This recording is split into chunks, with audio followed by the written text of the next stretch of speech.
This man, his name's Antoine, and one night Antoine is rushed into the emergency room. He's in pain and he's bleeding. He has huge bite marks on him, mostly his arm and leg, and he tells them that he got attacked by a pit bull. But the doctors, they start examining his wounds and they get suspicious, because these bite marks are awfully big to be coming from a pit bull. So then what the hell attacked him? Now around this time, police, they get an anonymous tip telling them that a wild animal must be on the loose in the city because they believe it had bit someone. And then they give the police the address to this apartment in Harlem. So police, they go to this apartment to investigate, and they can't get in. But oddly, they can hear something inside growling through the front door. And they're like, what the f*** is in here? So they go to the neighbor's place and they get a drill and they drill tiny holes in the wall so that they can see into this apartment. And then they stick a camera through that hole, and that's when they see a 400-pound Siberian tiger just chilling in this New York apartment. So,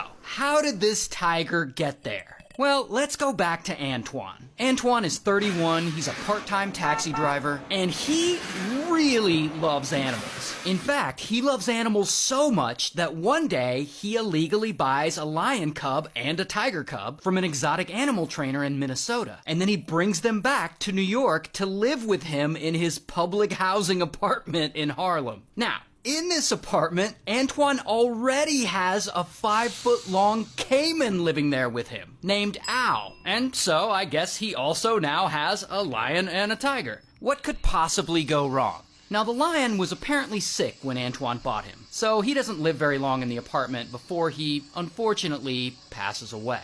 But the tiger cub, he doesn't die. In fact, Antoine raises him there in that apartment, and he names him Ming. And he gives Ming his own room, and he builds him a sandbox to play in. He bottle feeds him until he can graduate to solid food, and they become best friends. And then 3 years go by, and Ming is no longer a cub. He's now a 400-pound, fully grown Siberian tiger. And he's still living in this public housing Harlem apartment with Antoine and Al. And he's so big, Antoine is allegedly feeding him 20 pounds of chicken a day. 'Cause yeah, tigers eat a lot. Now, you would think this would go horribly wrong. Like a man and a huge tiger secretly living in an apartment together? But no, so far it all seems to be going fine.